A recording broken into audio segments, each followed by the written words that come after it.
Magandang araw po mga kapatid, mga kaibigan at sa naabot ng aming programa sa araw na ito.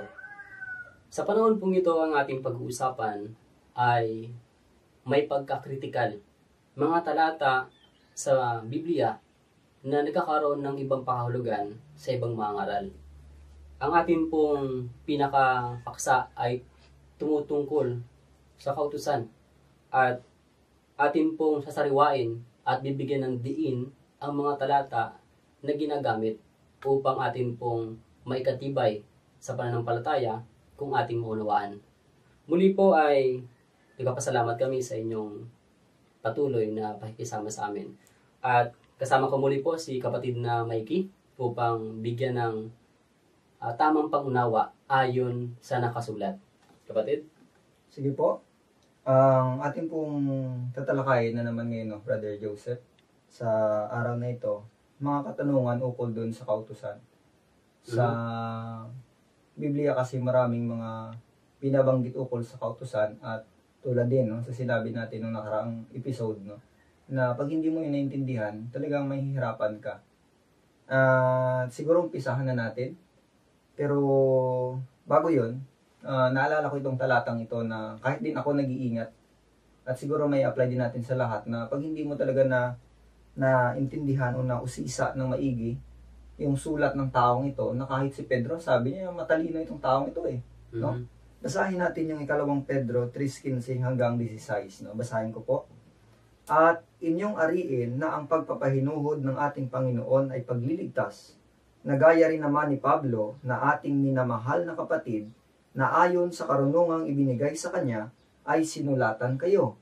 Sabi ni Pedro sa 16, gayon din naman sa lahat ng kanyang mga sulat, na dooy sinasalita ang mga bagay na ito, na dooy may ilang bagay na mahirap unawain, na isinisinsay ng mga di nakakaalam at ng mga walang tiyaga, na gaya rin naman ng kanilang ginagawa sa ibang mga kasulatan sa ikapapahamak din nila.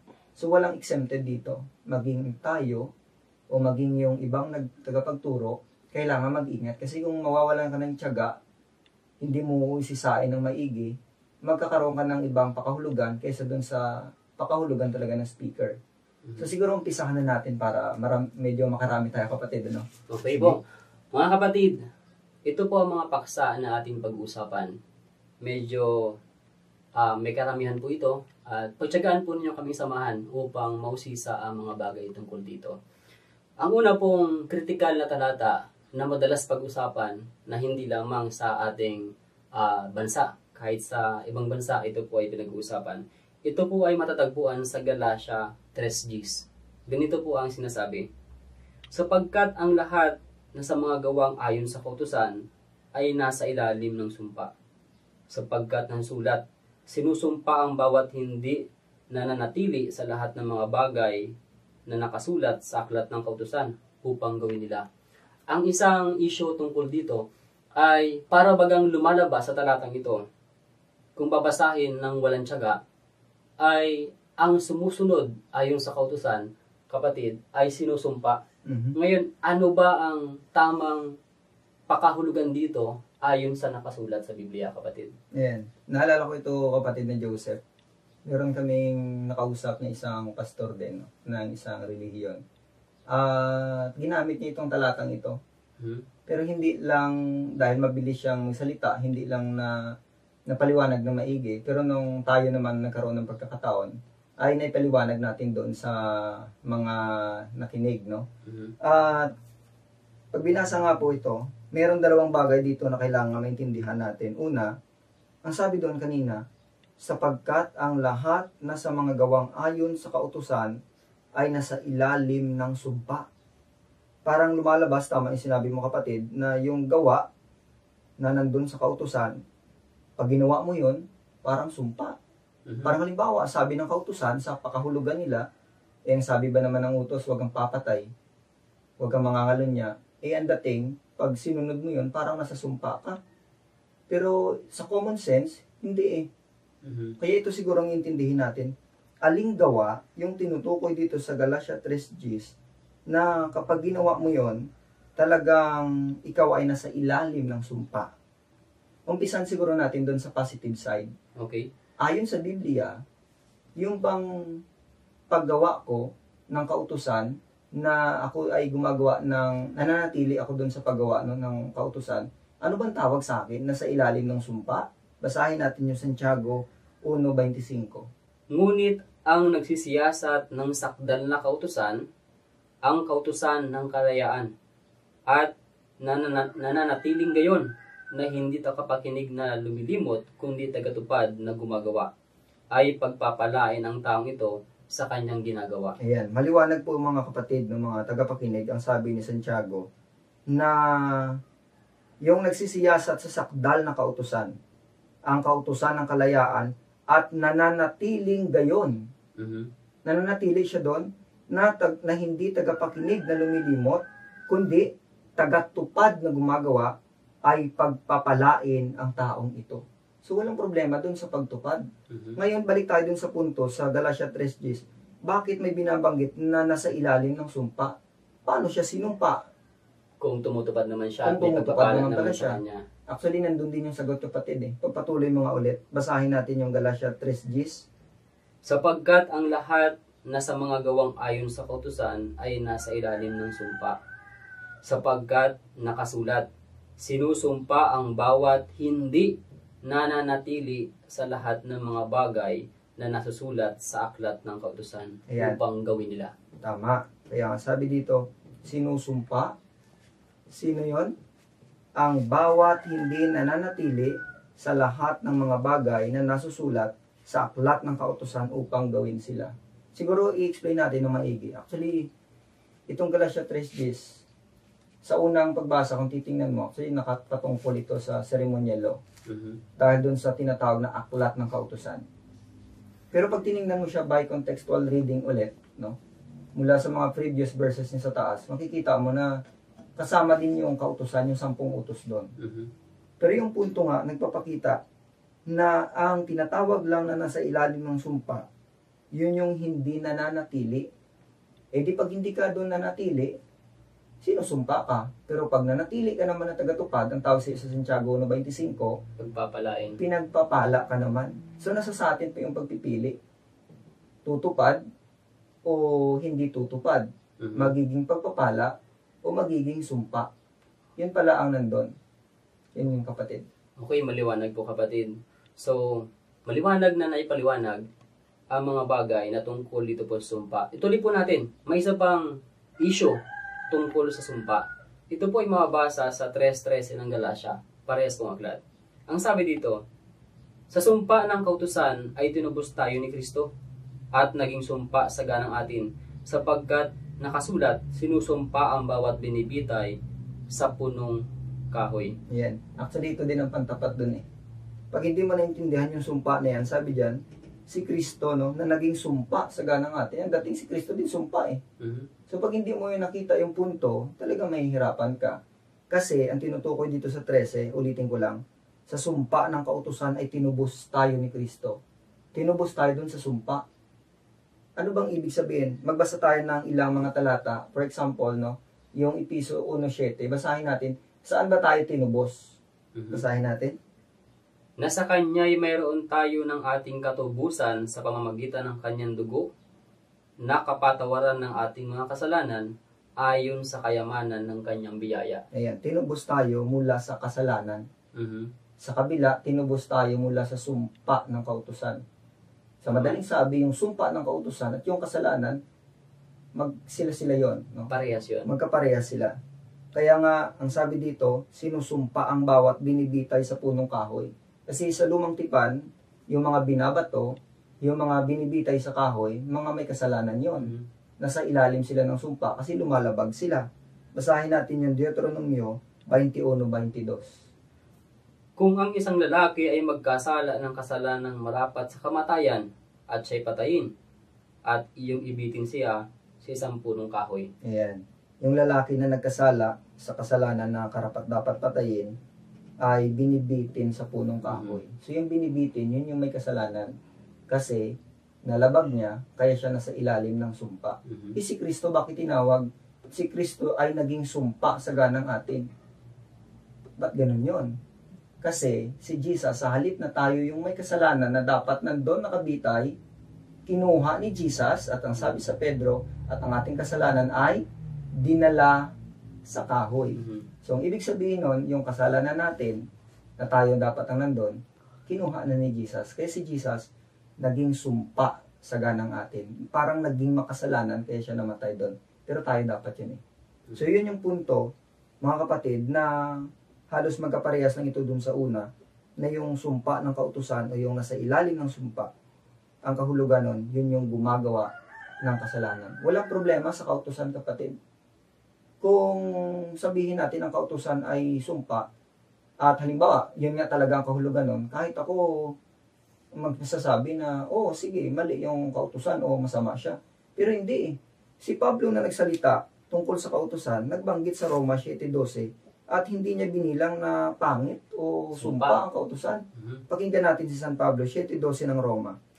Kaya nga ang kautusan ay banal, at ang utos ay banal, at matuwid, at mabuti. Oh, may mabuti ba na naging sumpa? Wala. Eh, ito yung tanong. Paano ang mabuti medyo naging problema? Paano naging ganon? 13. Ang mabuti nga baga ay naging kamatayan sa akin, huwag noong mangyari, kundi ang kasalanan. Upang may pakilalang kasalanan, sa pamamagitan ng mabuti ay gumawa sa akin ng kamatayan, na sa pamamagitan ng utos, ang kasalanan ay maging lalong sala. Ayun. Ibig sabihin, yung kautusan, klaro yun, mabuti siya. Walang problema doon. Ito ang problema. At ang sabi niya sa baba, sa pamamagitan ng mabuti ay gumawa sa akin ng kamatayan dahil sa panong paraan na sa pamamagitan ng utos, yun yung mabuti, ang kasalanan ay maging lalong sala. Sa atin sigurong simple illustration, yung nakakita ka sa daan, kapatid, yung parang merong no parking. Marami niyan sa kalsada. Oo, no? Wala namang problema dun sa karatula na yun eh. Halimbawa, napapadaan ako dun, di naman ako nagpa-park dun. So, walang problema yun sa akin. One time, nadaan ako dun, tumigil ako dun, nakalagay, no parking, multa, 500. Di dun ako magkakaproblema dahil dun sa karatula na yon at lumabag ako.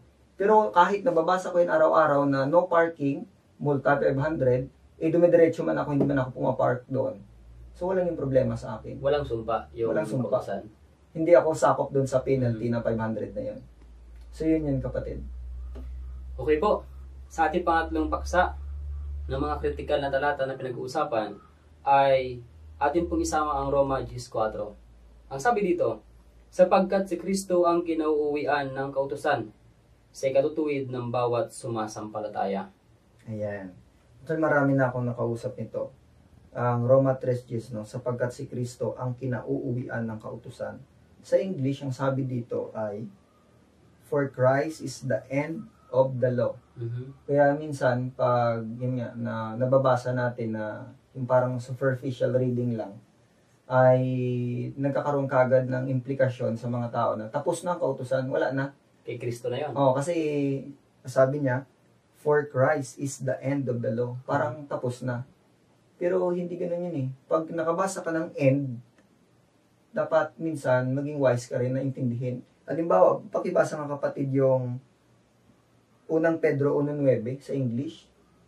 English, ang sabi dito, receiving the end of your faith, even the salvation of your souls. Nako. Sabi diyan, receiving the end of your faith. End of your faith. Kumbaga, tapos na ang faith mo, yun ba yun? Pero hindi, pag inintindi mo, sabi niya, receiving the end of your faith, even the salvation of your souls. Yung kinauuwian ng iyong pananampalataya, kaligtasan. Yung kinauuwian ng pananampalataya, kaligtasan, kapatid. Yung kinauuwian ng kautusan, si Kristo. Bakit? Parang ganito. Pag sinunod ko ang kautusan, huwag kang mangangalunya. Kaninong ugali yun? Kay Kristo, Kay kapatid. Kristo yun. Igalang mong yung ama't ina. Kaninong ugali yun? Kay Kristo yun. Yung buong 10 utos, pag tinupad ko yun, sinunod ko yun, talagang ang ugali ko na nun ay si Jesus. Kaya, kung si Jesus na tumupad sa utos at ako ay tumupad din sa utos, yung ugali namin ay magkaparehas. Bibigay tayo ng isang illustration. Halimbawa, merong isang kapatid natin, sila, may mga kapatid tayo na ano, no, yung mga magagaling magluto, no? Bigyan natin sila ng credit din kahit paano. Binigyan tayo ng menu. Same lang yung papel na binigay sa atin. Yung sukat ng timpla na naibigay sa akin ay ito yung ganito karami yung asin, ganito karami yung pampalasa sa kanya, yung ingredients, yung tubig. Ganun din yung sa'yo. Sinunod ko ito. Yung menu. Yung anong tawag doon? Yung kanyang ingredients, ano po? Sinunod mo rin yung sa'yo. Dinala natin sa lamesa. Pag may tumikim nun, na una sa'yo, at tumikim ulit yung sa akin, parehas naman tayong sumunod doon sa papel na binigay sa atin. Sa tingin mo, may pagkakaiba ba yung lasa o wala? Wala, kapatid. Bakit? Kasi parehas ang menu, parehas ang ingredients, parehas ang paraan. Sa lahat ng pagkakataon, ginawa ng perpekto ang utos ayon sa pagkakaluto. Tama. So, ganun din yan sa atin.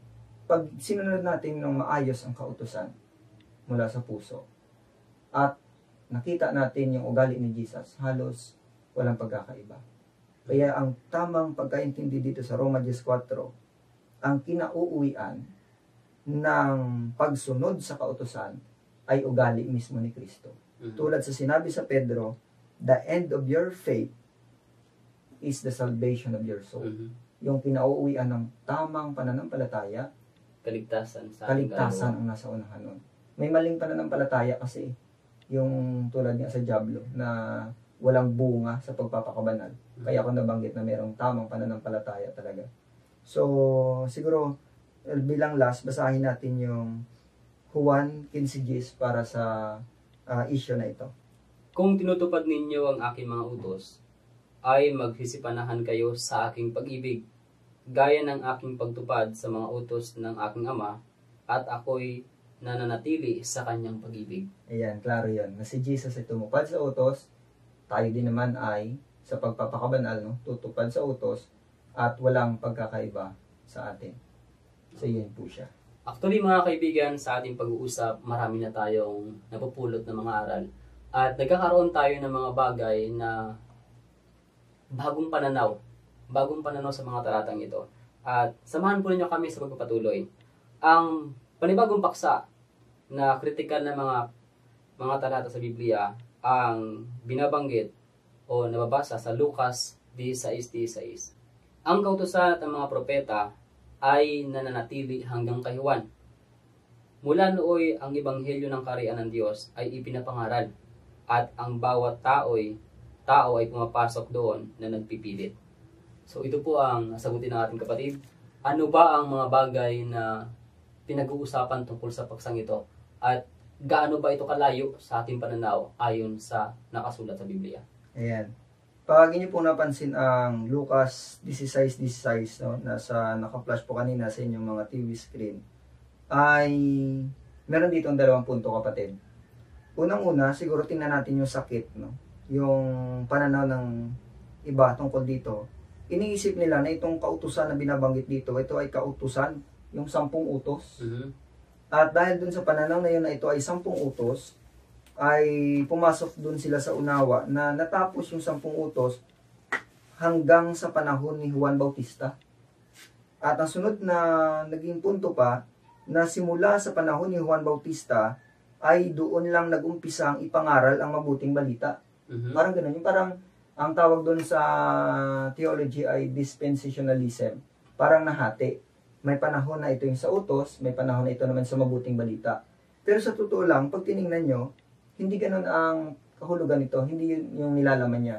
Kasi kung iisipin natin, unang punto, na ang mabuting balita ay nag-umpisa lang sa panahon ni Juan Bautista, paano yung binabanggit ni Pablo doon sa 3:8 ng Galatia? Siguro basahin na muna natin, no? Yung Galatia 3:8, kapatid na Joseph. At sapagkat ipinakita na ng kasulatan, naaariing ganap ng Diyos ang mga hintil sa pamamagitan ng pananampalataya, ay ipinangaral na ng una ang ebanghelyo kay Abraham, na sinasabi, sa iyo ay pagpapalain ang lahat ng mga bansa. Ayun, klaro yun, kapatid. Na ang sabi doon sa iyong binasa, ay ipinangaral na ng una ang ebanghelyo kay Abraham. At nakita naman natin na nauna si Abraham kaysa kay Juan Bautista. Tama. So, si Abraham, alam niya yung mabuting balita. Alam niya yung ebanghelyo. Pinangaral sa kanya. So, ibig sabihin, hindi ganun ang pagkaintindi na yung Lucas 16:16 ay hinati, no? Kasi ang mabuting balita pala ay dati na. So, anong ibig sabihin nun? Na yung kautusan, ang tanong siguro dito, anong klaseng kautusan ito na binabanggit? Dinidiretso po namin na sinasabi, yung binabanggit dito sa Lucas 16:16 na kautusan, hindi ito 10 utos, kapatid. Para makita niyo yung picture, basahin natin yung Gawa 13:14 hanggang 15. Datapwat sila, pagkatahak sa Perga, ay dumating sa Antioquia ng Pisidia, at sila ay nagsipasok sa sinagoga ng araw ng Sabat at nagsiupo. At pagkatapos ng pagbasa ng kautusan at ng mga propeta, ang mga pinuno sa sinagoga ay nagpautos sa kanila na sinasabi, "Mga kapatid, kung mayroon kayong anumang iaaral sa bayan, ay magsalita kayo." Ayan. Ito pala ay binabasa tuwing Sabat. At siguro pag naintindihan natin, hindi ito yung 10 utos na tuwing Sabado, dadala ka ng tapyas ng bato, babasahin doon. Aklat ito ng kautusan at ng mga propeta. No? Sa kangisang punto, kapatid, ang 10 utos ay nakasulat sa bato. At kung ating makita, ito ay binabasa sa sinagoga. Ang 10 utos ay nakalagay sa templo. Tsaka sa loob ng kaban ng tipan. Wala sa sinagoga. Ang templo ay isa, at ang sinagoga ay marami. Siguro nasa daan yun na peraso sa palibot ng Jerusalem. So, tuloy natin, kapatid, no? Sa nabasa natin sa Gawa 13:15, ang kautusan at mga propeta ay binabasa. So, aklat yon. At doon sa aklat na yon, may nakasulat. At yung nilalaman na sulat na yon, sabi sa 16:16 ng Lucas, ay dumating na or hanggang kay Juan lang. Ang tanong, bakit? Sino ba yung nakasulat doon? Basahin natin yung Juan 1:45. Nasumpungan ni Felipe si Nathanael at sinabi sa kanya, "Nasumpungan namin yaong isinulat ni Moises sa kautusan at gayon din ng mga propeta, si Jesus na taga Nazaret na anak ni Jose." Ayan. So, ulitin ko lang, mga kapatid, nasumpungan ni Felipe si Nathanael at sinabi sa kanya, nasumpungan naming yaong isinulat ni Moises sa kautusan. So, hindi ito nakapatungkol sa 10 utos, kapatid. Dahil sa 10 utos, nakasulat doon, huwag kang papatay, huwag kang mangangalunya, no? Wala doon nakasulat tungkol sa kay Jesus. Pero ang sabi dito, yaong isinulat ni Moises sa kautusan at gayon din ng mga propeta, si Jesus na taga Nazaret, ang anak ni Jose. So, mga kapatid, no, mga tagapakinig sa programang ito, ang aklat, yung pong kautusan at mga propeta, yun pala ay mga aklat na sinulatan tungkol sa paparating na Kristo. At yung dumating na Kristo, sabi nga ni Felipe, nakita na namin. Kasi nabuhay sila ni Felipe din sa panahon ni Juan Bautista. So, kumbaga, yung hinuhulaan dati ng kautusan at ng propeta ay actually yung kautusan na binabanggit, yun yung 5 aklat ni Moises. So, yung Pentateuch ang tinatawag. So, hinulaan ng mga aklat at dumating mismo sa panahon nila Juan Bautista. Kaya yung hula tungkol kay Jesus hanggang kay Juan lang, kasi doon sa panahon na yun dumating si Jesus. Siguro kung magkakaroon tayo ng illustration, parang sabihin natin yung papunta ako dito, nagtitext ako. Sabi ko sa iyo, Brad, malapit na ako, nag-text ako. At nung papalapit na ulit ako, sabi ko ulit, Brad, napakalapit na. At nung medyo konti na lang, sinabi ko, Brad, andyan na talaga. At maya-maya nakita na tayo, tumigil na ako sa pag-text. Kasi yung lahat ng text ko, nakapatungkol lang yun sa malapit na ako. Nung nandun na ako, tumigil na ako sa pag-text. Ganon din sa kay John the Baptist at sa lahat ng mga propeta na nauna. Nanghula sila na mayroong paparating, pero yung hula na yon natigil na kasi dumating na si Jesus. At simula nun, ipinangaral na talaga yung Jesus na mismo na nandun na. No, hindi na siya hula lang. Yung nandun na talaga, yung physical na. So, yun po yung kasagutan doon na tama yung nasa Lucas 16:16 Pero yung pakahulugan dun sa kautusan, hindi yun yung 10 utos, kundi mga hula yon tungkol kay Jesus. Last na lang po, basahin natin yung Lucas 24:44. At sinabi niya sa kanila, ito ang aking mga salitang sinabi ko sa inyo nang ako'y sumasa inyo pa, na kinakailangang matupad ang lahat ng mga bagay na nangasusulat tungkol sa akin Saan? sa kautusan ni Moises at sa mga propeta at sa mga awit. Ayan po. So, meron pala nakasulat tungkol sa akin, sabi ni Jesus. Saan nakasulat? Sa kautusan ni Moises, sa mga propeta, at sa mga awit. So, klaro siya na hindi nga talaga nakapatungkol sa 10 utos, kundi nakapatungkol yun sa mga aklat na humuhula sa paparating na Misayas. So, yan kapatid. No? So maraming salamat kapatid na Mikey. At yung mga paksa na yun, meron pa tayong 2 litera at atin po itong lulubusin habang kayo po ay aming pinaglilingkuran. Isang karagdagan tungkol sa sulat na ito, maliwanag po na ang kautusan na binabanggit sa Lucas 16:16 ay hindi po ang 10 utos. Yun po ay sinulatan ng mga propeta. Ang 10 utos po ay sinulat ng Diyos at maliwanag po na yun ay sinulatan ng mga propeta, hindi po tumutukoy sa 10 utos ng Diyos. Ngayon po, tayo po ay tumukoy sa isa pang issue patungkol pa rin po sa kautusan. Sa Galatia 3:22, ganito po ang sinasabi hanggang 25. Datapwat kinulong ng kasulatan ang lahat ng mga bagay sa ilalim ng kasalanan upang ang pangako sa pamamagitan ng pananampalataya kay Jesucristo ay maibigay sa mga nagsisampalataya.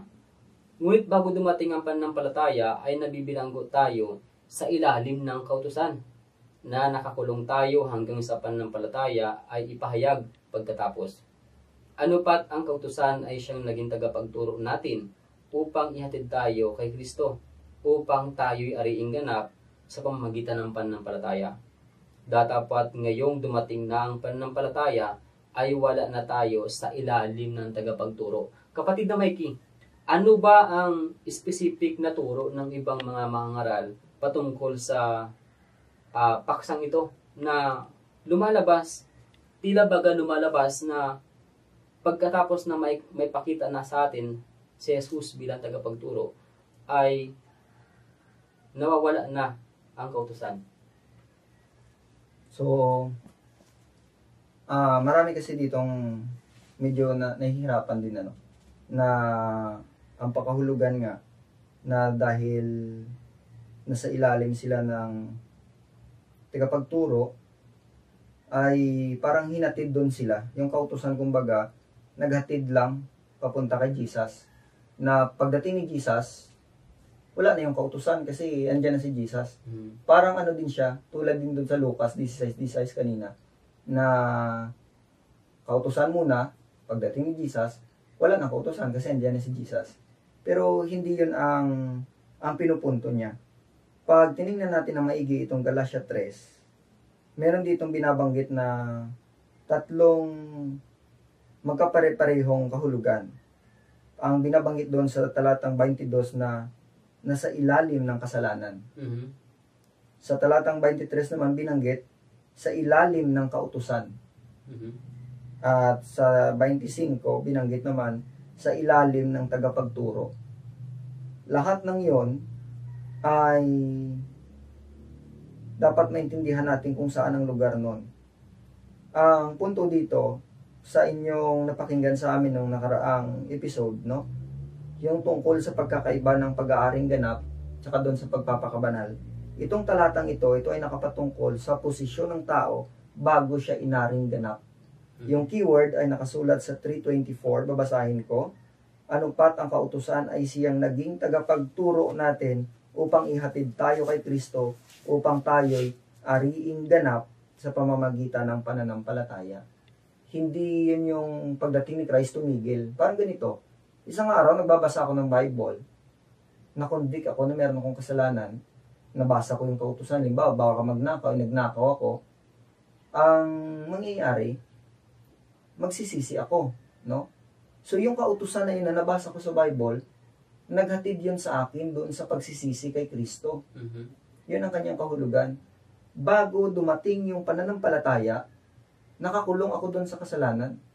Bago ako nagsisi, nakakulong ako doon sa mga pagkakamali ko. Pero nung nagumpisa ako magsisi, nagkaroon ako ng pananampalataya kay Kristo, tinanggal ako doon sa kulungan na yun, sa kasalanan na yun. Wala na ako doon sa ilalim ng kasalanan dahil ako'y nagsisi. Wala na ako doon sa ilalim ng kautusan. At nawala na ako doon sa ilalim ng tagapagturo. Naghatid lang siya sa akin kay Kristo eh.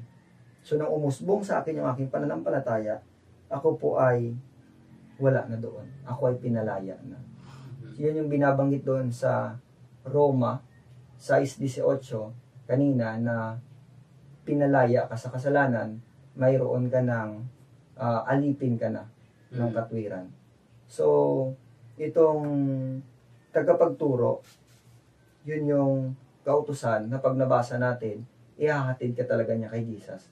Kasi walang power ang kautusan na magligtas. Ang kautusan ay hindi tagapagligtas. Yan ang dapat maintindihan natin. Ulitin ko, ang kautusan ay hindi tagapagligtas, kundi siya ay tagapakilala lang ng kasalanan sa maraming talata sa Biblia. Andyan na yung Roma 3:20, ang Roma 4:15, Roma 7:7, andyan din yung unang Juan 3:4, at sa iba pa mga talata sa Biblia na nagpapakita na ang kautusan ay talagang nagpapakilala lang. Ngayon, pag nakilala mong kasalanan, hindi ka naman niya ililigtas eh. Para lang siyang nanunuya eh, oy, ito may kasalanan ka oh. Pero pupunta ka doon sa tagapagligtas. Yan yung proper na kanyang kalagayan. Tagapagturo o tagapaghatid sa atin kay Kristo. Pero pag tayo ay nagsisi na, ano bang gagawin natin? Lalabag ulit? Andyan na naman yan eh. Andyan na naman, magbabantay sa'yo. So, hindi problema ang kautusan. Ang problema lang talaga, pag lumabag tayo. Yan siya. Maraming salamat, kapatid. At sa kalagayan ito ay, kagaya ng sabi ni Pablo, ay pinapatibay pa nga natin ang kautusan sa pamamagitan ng pananampalataya. Sa panghuling ating paksa ay ito po ang ating pag-usapan. Panghuling issue natin ng mga critical na talata ay ang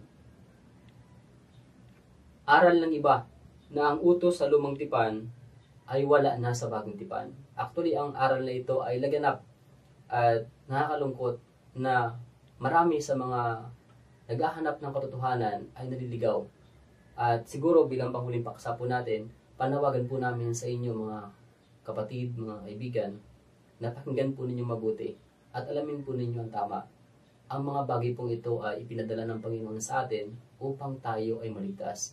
Kapatid na maigi, ano ba ang pinakabuod ng issue na ito na ang utos sa lumang tipan, tumutukoy 10 utos po ay wala na raw ho sa bagong tipan, kapatid na maigi?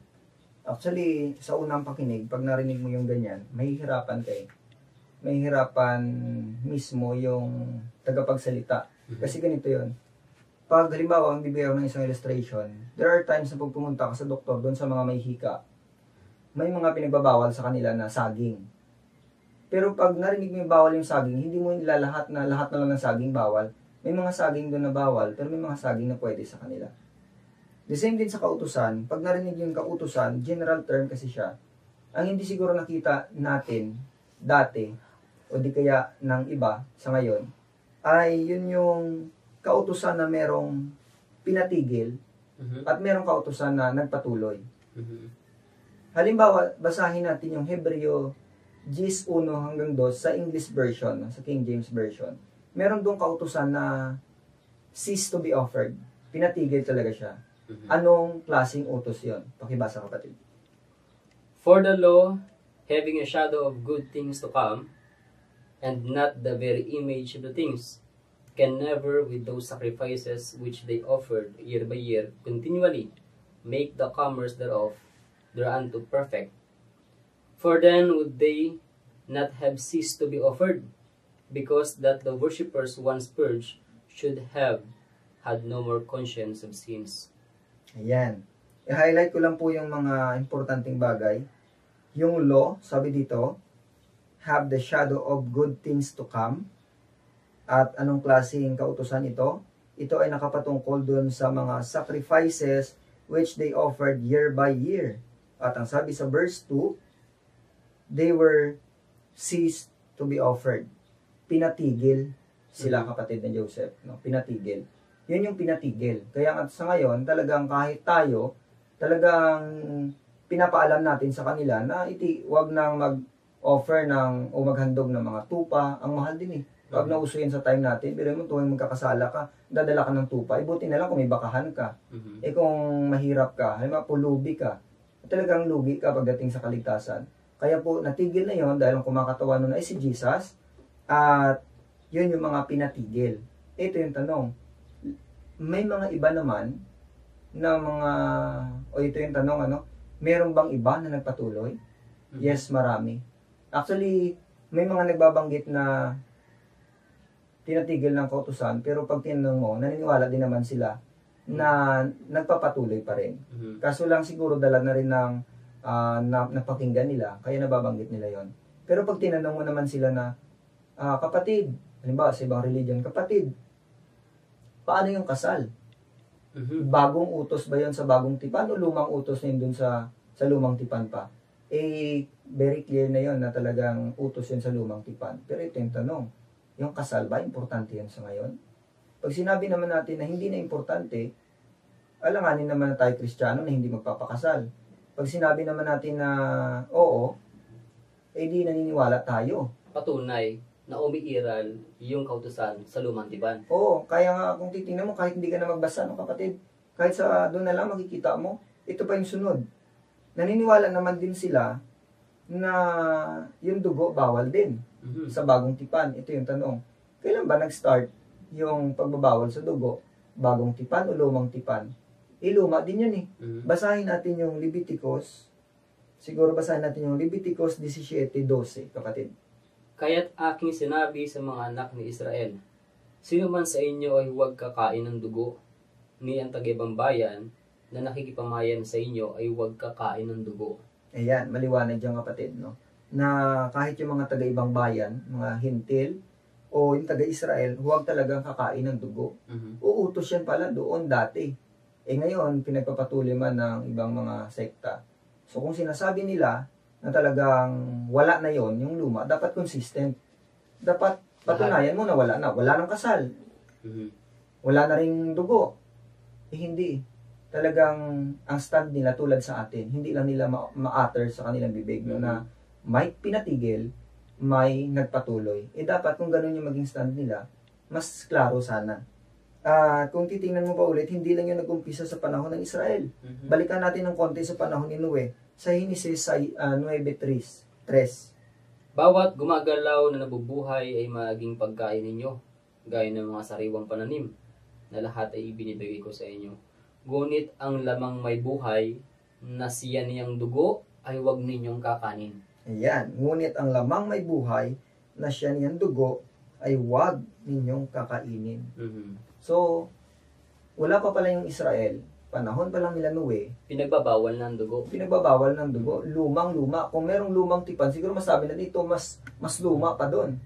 Pero hanggang ngayon, may mga sekta nga na binabawal pa rin nila. Pero yun din yung sekta na nagsasabi na wala na daw yung kautusan. Kaya magkakontra. Kaya kahit ako siguro na nakikinig doon, malilito ka talaga na magkakontra yung mga sinasabi. Pero suma total, mga tagapakinig, mga kapatid, may kautusan na pinatigil, Hebreo 10:1-2, yun yung hain at handog. May mga kautusan na nagpapatuloy. Isang halimbawa, yung kasal. Isa yon. Pero meron akong didiin, yung huwag kang magnakaw. Utos yun sa 10 utos.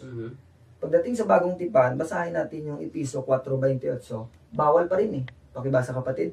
Ang nagnanakaw ay huwag nang magnakaw pa, bagkus magpagad, na igawa ang kanyang mga kamay ng mabuting bagay, upang siya'y may maibigay sa nangangailangan. Ayan.